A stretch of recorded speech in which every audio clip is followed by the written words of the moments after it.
Isaac Newton. You hear that name and you immediately think of, gravity, apples falling from trees, calculus, the absolute bedrock of modern science. But we are not here to talk about the Newton you think you know. Yeah, this is the guy we all learned about in school, right? The genius of the Enlightenment, this architect of a perfect clockwork universe, a figure of pure, cold, hard reason. But what if I told you that that exact same man spent decades of his life completely obsessed with biblical prophecy, and that he secretly calculated a date for the end of the world as we know it, a date that, well, is getting pretty close? To really wrap your head around this, we have to pull back the curtain on a side of Newton that was intentionally, deliberately hidden from the world for centuries. I mean, the sheer scale of his hidden work is just staggering. On one side, you have the scientific breakthroughs that literally changed everything. But on the other, you have a theological obsession that was, to him, just as important, if not more so. We're talking over 1 million words written on prophecy. He was convinced that the books of Daniel and Revelation were a kind of divine roadmap to the future. And look, he wasn't just dabbling. This wasn't some weekend hobby.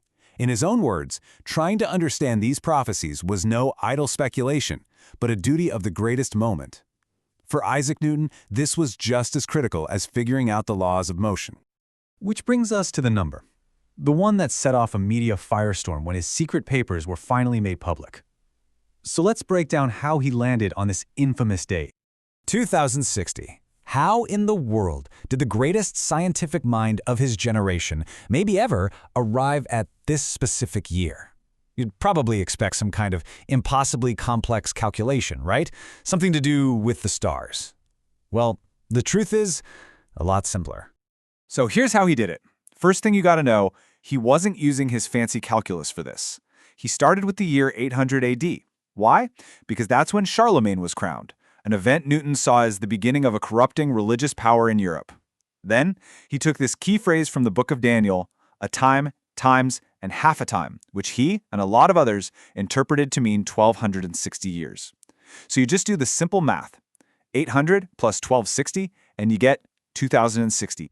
But, and this is the massive twist in the story, just when you're starting to think Newton was some kind of Nostradamus, you find his own words on the subject. He wrote, and I quote, "The folly of interpreters has been to foretell times and things by this prophecy as if God designed to make them prophets."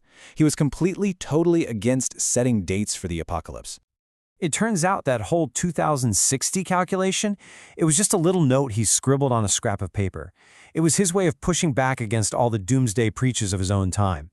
He was basically saying, hey look, even with my math, the earliest this could possibly happen is 2060, so can everyone just calm down? He wasn't predicting a date. He was trying to establish a minimum time frame to get people to stop panicking. So, what gives? How do we reconcile Newton the scientist with Newton the prophet? Well, for Newton himself, there was no contradiction at all. He just believed he was reading two books written by the same author. This idea was absolutely central to how he saw the world, the concept of God's two books. The first book was the book of nature. That's the physical universe, all governed by God's beautiful mathematical laws like gravity. The second was the book of Scripture, the Bible, which he believed contained God's prophetic laws. For Newton, to study one was to study the mind of God, and the same went for the other. And this belief drove his entire method. He was convinced that the same basic principles applied to both books. Just like the universe looks incredibly complex, but is actually run by a few simple, elegant laws, so too were the prophetic visions in the Bible. The goal for Newton was always to find that underlying simplicity. So what does that mean? It means he used the same intellectual toolkit for everything. Whether he was studying planets or prophecies, he was always looking for the simplest explanation. He used strict rules of logic. He believed in a single, unified set of laws governing the whole system. For him, figuring out the book of Revelation was a scientific problem just like gravity was. So this begs a really big question, right?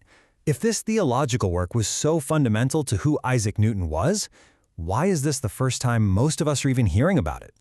Well, the reason is actually pretty simple and kind of shocking.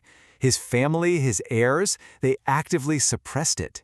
They literally locked his theological papers away for 200 years. And there were a few big reasons why.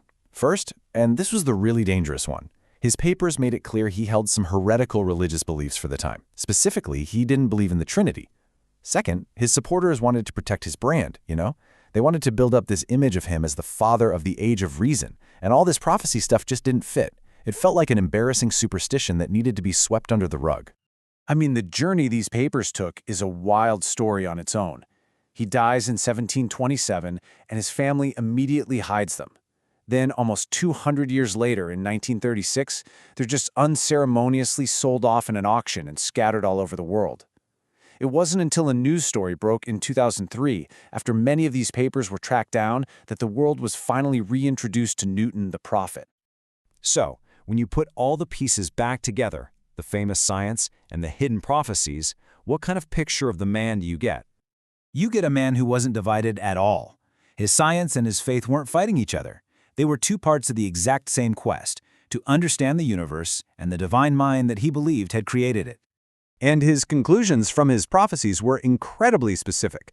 He wrote about the final return of the Jews' captivity, believing that at the end of days, the Jewish people would literally return to Israel and set up a peaceable, righteous, and flourishing kingdom. And this might be the most important takeaway of all. His apocalypse wasn't about fire and destruction. It was about a reset, a total political and spiritual rebirth of the world centered on Jerusalem that would lead to a new era of global peace and justice. For the man who found divine order in the chaos of the cosmos, this was the ultimate triumph of order. It really makes you stop and think, doesn't it? We built statues to a sanitized version of Isaac Newton. We celebrated the scientist, but we completely ignored the spiritual fire that actually drove him. And if we could get the story of a figure this huge, this monumental, so wrong for so long, who else from history do we only think we know?